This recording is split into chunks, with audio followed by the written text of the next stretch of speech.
Al Jazeera podcasts. Today, where do Israeli high-tech spies go after their government service? We see a pipeline of people being brought in from the Israeli intelligence apparatus into major roles in the cybersecurity space. So what does it mean when former Israeli spies are embedded in the tech companies that run our lives?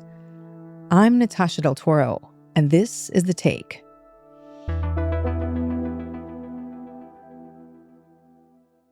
I'm Murtaza Hussain. I'm a national security reporter for Dropsat News based in New York.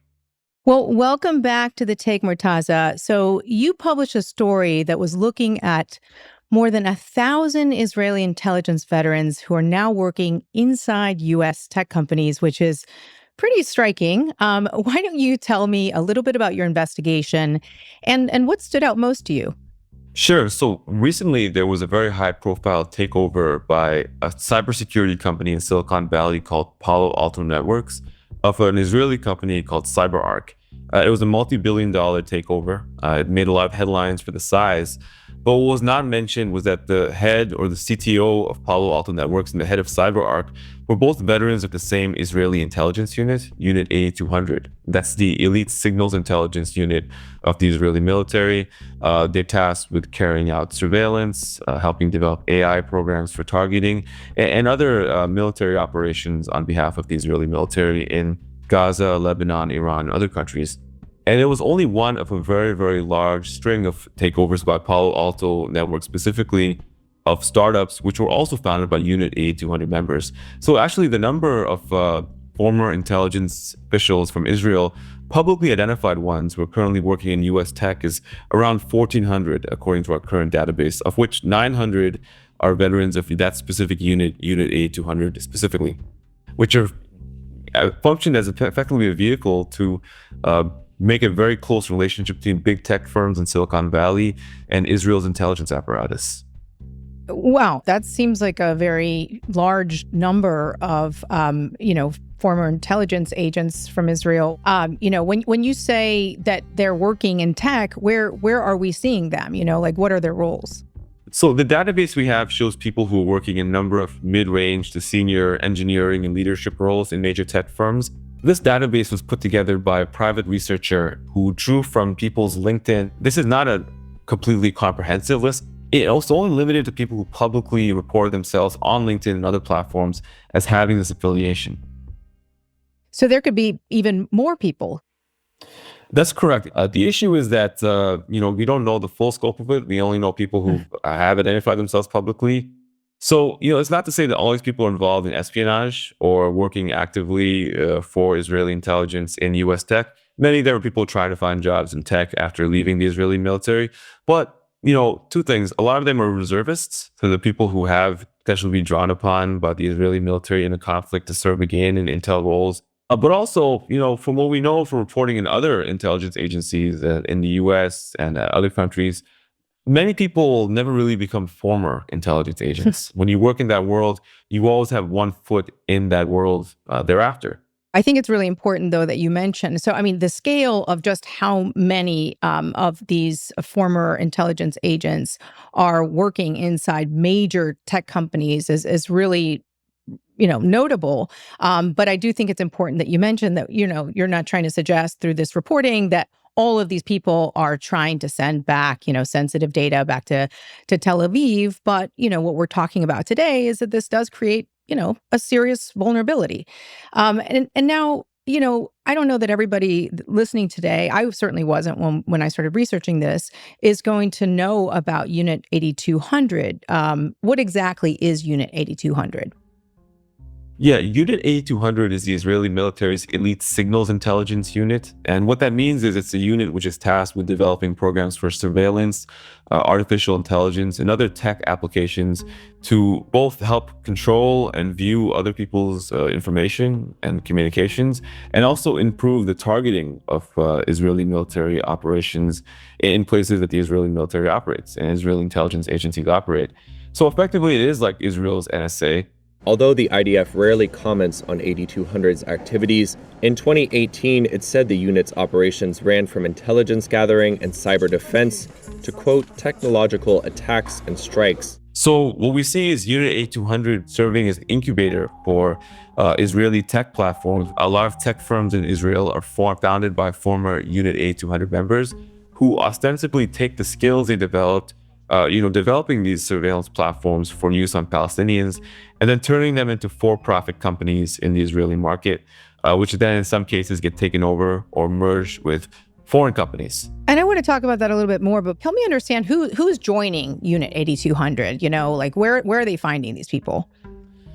So it's very interesting. The Israeli government places a very high priority on developing its tech edge in the military and intelligence field.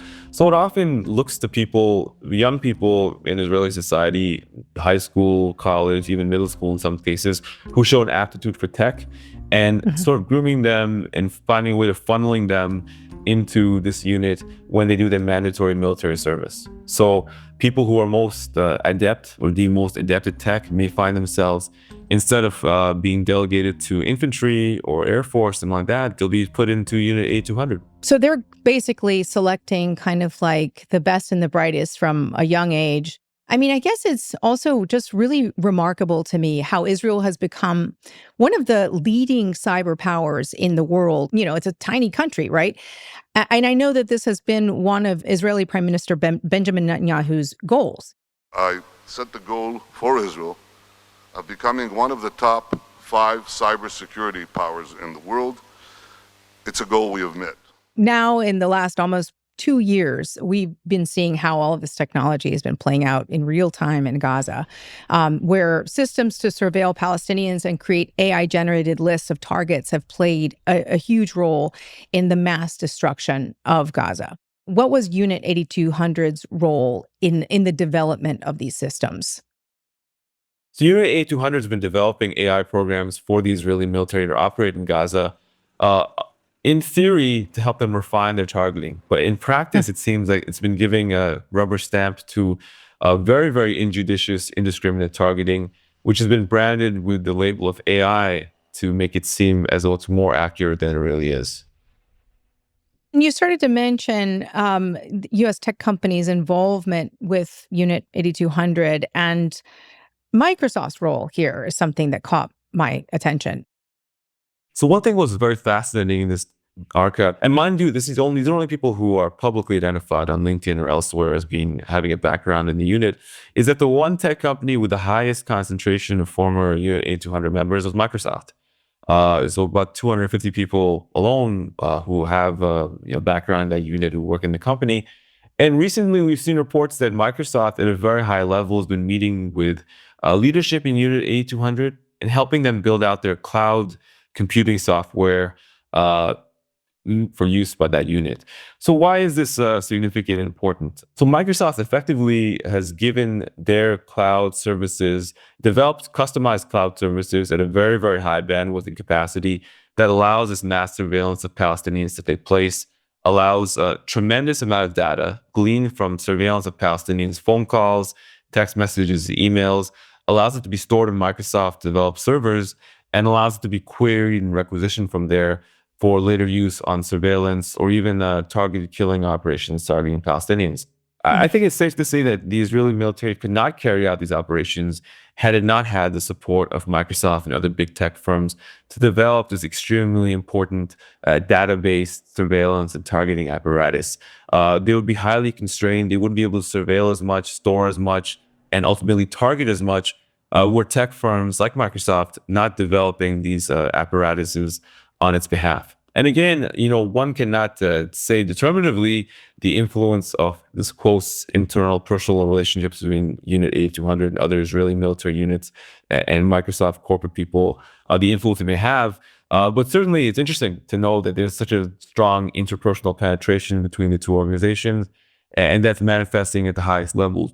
Now, we should say Microsoft declined to comment for your Drive site story, but there was a story about this also reported recently in The Guardian, and Microsoft did respond saying that it is, quote, undertaking a formal review of allegations reported by The Guardian, relating to the usage of their services by a unit of the Israeli Defense Forces, IDF. Now, Murtaza, one example that you mentioned in your article is about how U.S.-based Palo Alto Networks, which is one of the largest cybersecurity companies in the world, acquired CyberArk. It's an Israeli information security system that focuses on password management, right? For a staggering $25 billion. Now, it's notable that both founders of these companies have also served in Unit 8200. Maybe we could talk a little bit more about what do these companies do and why does it matter, beyond this being a big tech merger? So Palo Alto Networks is one of the world's biggest cybersecurity firms. So effectively what that means is that they're helping develop firewalls and other data protection services for tens of thousands of companies around the world.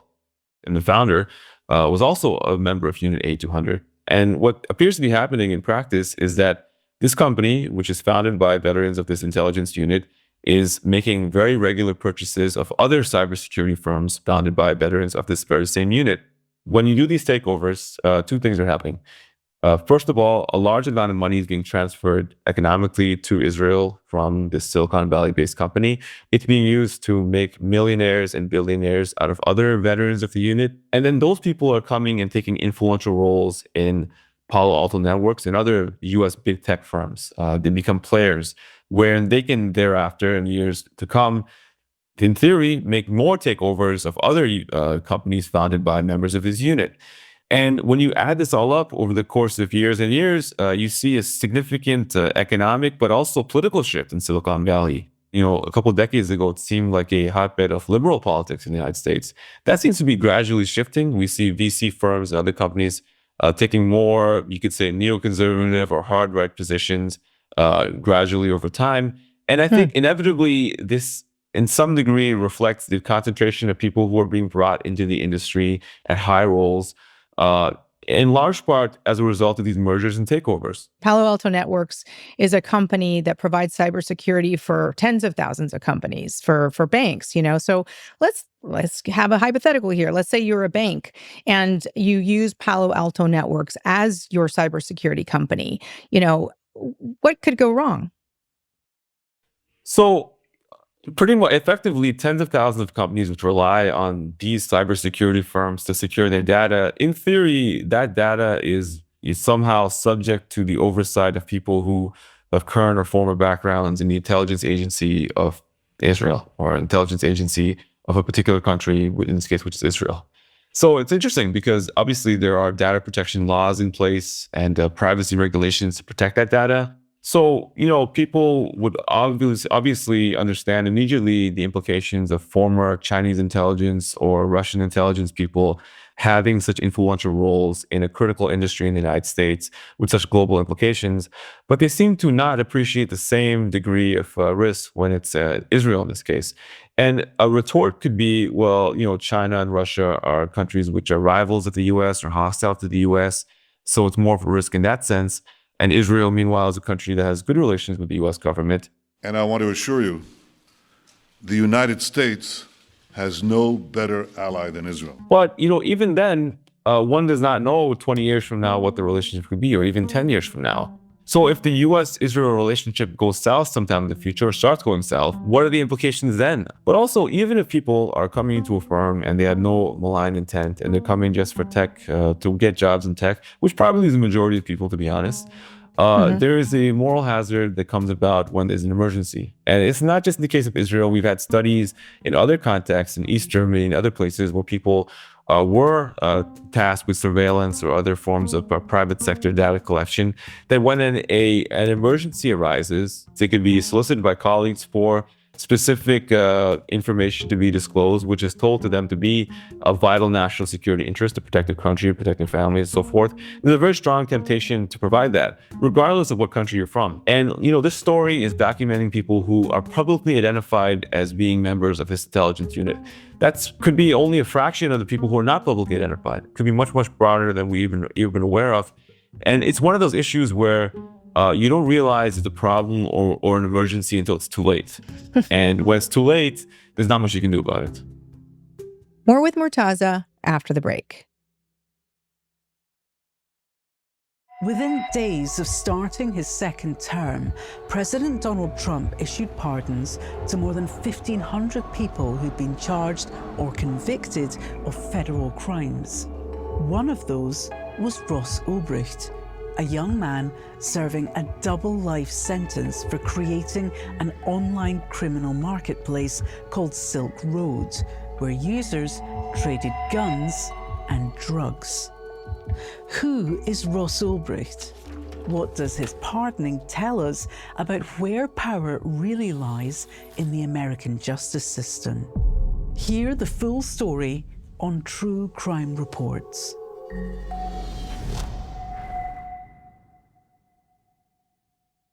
We also reached out to CyberArk for their response to Murtaza's reporting, and they wrote back to us saying, quote, "We have wide-ranging and comprehensive security measures in place to ensure the integrity of our products and data, with numerous security certifications from independent bodies." End quote. "We pride ourselves on helping to defend our customers against malicious threat actors." And they went on to say, quote, "Israel is recognized as a global leader in cybersecurity, driven by a thriving tech ecosystem that fosters public-private cooperation in the national interest." I should note that we wrote to Palo Alto Networks and haven't heard from them. Now, Murtaza supporters say that Unit 8200 veterans have driven innovation. You know, they're building billion-dollar startups. But the critics, as you're mentioning, they worry that their involvement in big tech gives Foreign Intelligence Service unusual access to sensitive data. And I guess, you know, it's important to note that there is a precedent here. There's a long history of Israeli counterintelligence against the U.S. from Israel. From Jonathan Pollard, who was a former U.S. analyst who sold top secret intelligence to Israel, to Pegasus, the global spyware software that targets smartphones. You know, maybe you could tell me a little bit more about that history and why, as you note in your piece, that the CIA at one point reportedly ranked Israel as one of the U.S.'s top counterintelligence threats. You know, for many, many years in the U.S. intelligence community, it's been pretty much a given that Israel is one of, if not the top corporate and political espionage threat inside the United States because of the level of access they have to sensitive American proprietary economic and intelligence data. It's a threat. And they have spied in the past. They've done corporate espionage. They've taken things from the U.S. to help develop domestic industries in Tel Aviv, or to enhance Israel's own intelligence capacities. The U.S. intelligence community has long seen Israel as a primary counterintelligence espionage threat, both intel, like government intelligence, and also corporate espionage as well. You mentioned the Jonathan Pollard case. That was one of the most high-profile cases of a U.S. government employee actually taking intelligence, classified intelligence from the U.S., and giving it to Israel, selling it. The full scope of the damage that was done by that disclosure is something which is still a subject of discussion and controversy, but it was, by all accounts, tremendous. But that's hardly even the first case or only case of Israeli espionage in the U.S. And it's something which the threat of it seems to be increasing as we see more of this melding between Silicon Valley and Unit 8200 and other apparatuses of the Israeli intelligence division. We've seen how this technology from Unit 8200 has been used to surveil Palestinians in Gaza to really disastrous effects. But could they use the information that they have access to surveil Americans? You know, they could. It's just like, technically there are laws preventing it. When there's an emergency, like you could say from an Israeli perspective, October 7th was an emergency. There's tremendous pressure to do things which could be illegal in the normal circumstances because another overriding priority has replaced the law as the most important consideration. So you can theoretically, in an emergency, see perhaps, you know, forget Israel, any foreign intelligence service controlling American data, they'll be tempted to do surveillance on people in contravention of the law if it seems to serve a higher purpose. People who maybe have different political views or who disagree with Israel's policy objectives. Yeah, you know, it's the hierarchy of, urgency How worried are you, in this reporting that you've been doing, and when you realize the sort of scale of Unit 82 members, this elite group entering into U.S. tech companies at high levels? Well, it's pretty shocking when you actually go through this information, which again is publicly available if one digs hard enough, but it's not been really analyzed or discussed in any substantive way. It's pretty alarming to see, and it's almost shocking to see the level of high level penetration and overlap between what you see as American industries and not just a foreign country, but a foreign intelligence agency. And we're in an era of very rapid technological change, and the social and political implications of this change is something that all of us are grappling with on a day-to-day basis and trying to understand the trajectory of. So, one has to use your imagination to see how this could be employed. And I think it should be worrying not just to people who care about Israel-Palestine or critical of the U.S.-Israel political relationship, but anyone in the world who uses digital devices, and any American specifically as well, because this is a world which is being shaped in real time in front of our eyes. And the way it'll be manifest politically in the future as a surveillance dystopia under the control of certain countries, potentially, is something that should be of concern to people who care about the Middle East or not, but who care about privacy, freedom of speech, very, very core American values, so to speak, are all potentially imperiled by this marriage between foreign intelligence and big tech and big data, which are forces currently shaping our world. Well, Murtaza, thank you so much for your reporting, and thanks for coming on The Take. Thank you for having me. And that's The Take. If you enjoyed today's episode, please be sure to give it a like so that more people can find it. And I'd love to hear your thoughts in the comments below. Let me know what stood out to you, or if there's something that you'd like us to dive into deeper next time. I'm always checking in, so let's keep the conversation going.